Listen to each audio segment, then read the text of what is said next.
এই first time আম্মুকে অবসর দিলাম, মানে সারাদিনের রান্না বান্না আমি করেছিলাম। আজকে আম্মুকে বলেছিলাম তুমি কিছুই করবা না, সব আমি করব। এখন কেমন জানি প্রায় প্রায় রান্না করতে আমার ভীষণ ভালো লাগে। আম্মুর কাছ থেকে একটু শিখে নিচ্ছিলাম, বাট সবকিছু আমি করতেছিলাম। তবে আমিও টুকিটাকি রান্না করতে পারি। ইদানিং হলে আমার রান্না করতে ভালোই লাগে। তবে মেয়েদের রান্না শিখে থাকা অনেক ভালো, সহজেই কিছু করে খেতে পারবে। মানে যখন যেটা খেতে মন চাবে নিজেই করে খেতে পারবে। আবার বাহিরে থেকে পড়াশোনা করলে তো নিজেরই রান্না করে খেতে হবে। বাহিরে আর কতই খাবে, নিজের রান্না নিজে মাস্ট করে খেতেই হবে, কারণ বাহিরের খাবার সব সময় তো আর ভালো লাগবে না। তো আজকে কি কি রান্না করলাম চলো তোমাদের সাথে শেয়ার করি। এখানে জালি কুমড়া শুটকি মাছ দিয়ে চটচটি করব, তাই পরিমাণ মতো সব মশলা তেল দিয়ে মাখিয়ে নিচ্ছিলাম। আর এই পাশে মাছগুলো মেখে রেখে দিয়েছিলাম। এই তো মেখে রাখা মাছ এক এক করে তেলের ভিতর দিয়ে দিচ্ছিলাম। আমার কিন্তু তেলের ভিতর মাছ দিতে ভীষণ ভয় লাগে, কারণ তেল ছিটিয়ে আসে। অনেক কষ্টে আমি তেলের ভিতর সব মাছ দিয়ে দিয়েছিলাম। আর এই পাশে শুটকি মাছ দিয়ে জালি কুমড়া মাখিয়ে দিচ্ছিলাম। এক পাশে হয়ে গিয়েছিল সব মাছ, তাই উল্টিয়ে দিচ্ছিলাম। মাছ ভাজার সবচেয়ে কঠিন কাজ হলো মাছ যখন ফার্স্ট টাইম তেলের ভিতর দেওয়া হয় ভীষণ ভয় লাগে।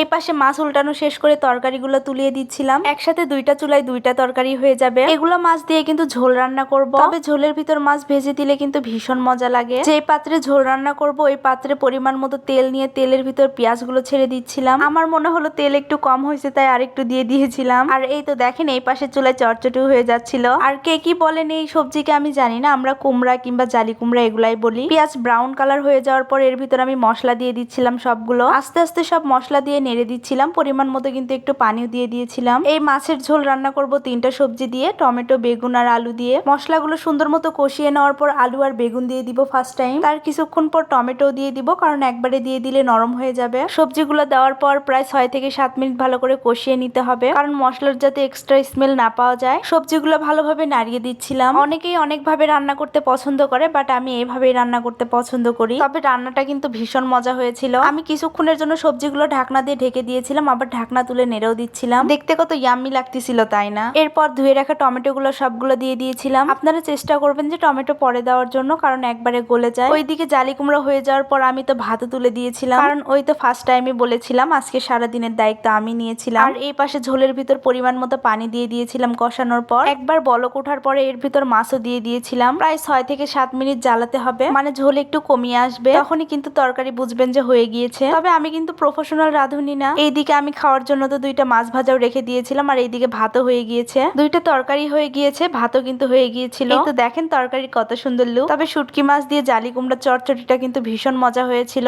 আমার তো 3টা তরকারি ফাইনালি রেডি। ইনশাল্লাহ আমি তো অনেক খুশি, আমি কথা রাখতে পেরেছি, কারণ আম্মুকে আজকে অবসর দিয়েছিলাম। মানে সব রান্না বান্না আমি করেছি আজকে, সারাদিনের রান্না বান্না আমি করেছিলাম সব। তবে ইদানিং হলে রান্না করতে কেমন জানি আমার ভীষণ ভালো লাগে। আজকের ভিডিও কেমন লেগেছে অবশ্যই কিন্তু জানাবেন। দেখা হবে নতুন কোনো ভিডিওতে। ভালো থাকবেন সবাই। আল্লাহ হাফেজ সবাইকে।